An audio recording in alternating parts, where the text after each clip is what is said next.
Então vamos seguindo, tá? Isso aqui sempre ele vai auto-incrementando. Não importa, se eu apagar e criar mais um, vai ser 4. Depois 5, 6, porque ele não perde mais essa contagem, nem pode. Eu nunca posso ter dois registros que são definidos como chave primária, índice único na tabela, iguais, né? Por quê? Porque quando eu for fazer uma edição nesse registro aqui, por exemplo, nesse que tem essa linha 3, é esse identificador que eu vou passar para ele saber que eu quero pegar esse nome, por exemplo, e alterar ele, tá? Então ele nunca pode se repetir.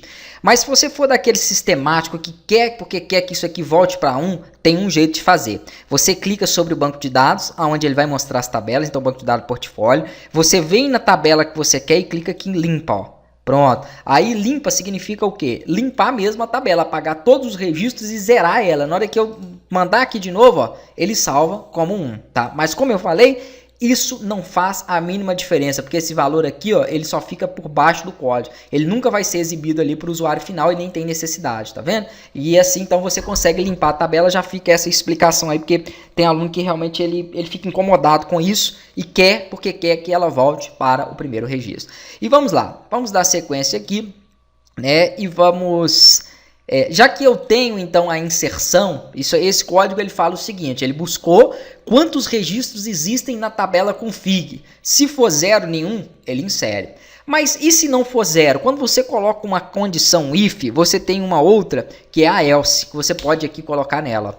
E essa condição else, ela faz o seguinte, se ele não cair aqui, ou seja, se ele não entrar aqui, se ele tiver mais de um registro como é atualmente, ele tem 1, se ele tiver mais de 0, perdão, que ele tem 1, ele cai aqui dentro.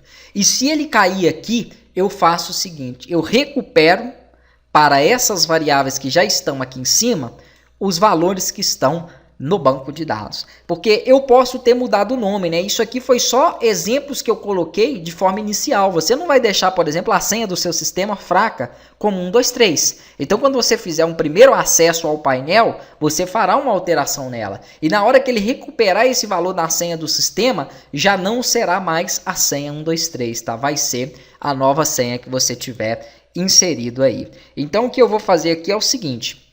Nós vamos colocar para que ele possa fazer essa verificação e recuperar esses valores. A verificação já foi feita aqui em cima. Na hora que ele trouxer os arquivos aqui da configuração, nós vamos então buscar esses dados. Para buscar, eu pego o resultado que ele trouxe, na posição da linha, tá? Pode ser a linha 0, porque essa tabela de config ela não vai ter mais de uma linha, na coluna nome. Então significa que nome sistema recebe o que estiver no banco de dados na coluna nome. Por enquanto, eu sei que é esse mesmo valor, porque não sofreu alteração.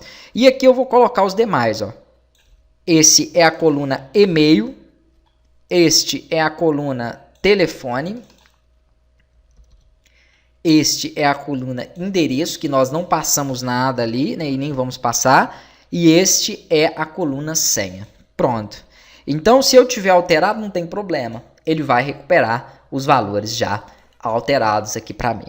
Agora é o momento que eu volto para o arquivo autenticar. Tá? Então vamos voltar aqui para o arquivo autenticar, vamos abrir um bloco PHP e a primeira coisa que eu vou fazer aqui é fazer uma requisição com o require once, que é um parâmetro aqui do PHP, no meu arquivo de conexão.php. Então basta passar o caminho e o nome do arquivo. Ah, mas você não passou o caminho, só passou o nome, é porque eles estão na mesma pasta, no mesmo diretório. Passar o caminho é igual aqui na imagem, ó, quando né, ele não está no mesmo... Na verdade, todo o caminho é isso aqui. O caminho compõe a pasta e o nome do arquivo. Se ele estiver em mesma pasta, é só o nome. Tá? Então, como aqui ele não estava, eu falei que ele está na pasta de imagem. Depois que ele entrou na pasta de imagem, ele encontra o arquivo logo. Aqui já é o mesmo local. Tá? Então, é só passar o nome dele, que é a conexão. Prontinho. Ele já tem, então, a conexão aqui para que eu possa utilizar. Né? Se eu já consigo utilizar a conexão, significa que eu não só posso fazer consultas, inserções, deleção no banco, mas eu também posso ter acesso a todos esses valores aqui, ó, que são os dados de configurações que eu tenho lá. Mas, primeiramente, eu gostaria de recuperar aqui, e vamos voltar para a tela aqui do login, né, que é localhost /portfólio /sistema. Eu gostaria de ter os valores recuperados desses dois campos. Então, quando o usuário preencher esses campos e clicar em login, ele vai para autenticar, certo?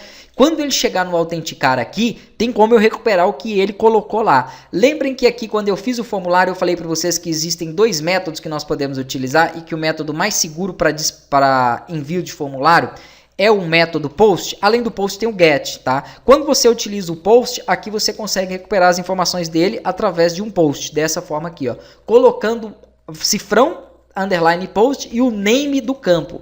Esse name do campo foi e-mail e o outro foi senha, ó. Tá vendo? Então, quem vai identificar o nome de cada um desses campos são esses valores inseridos ali.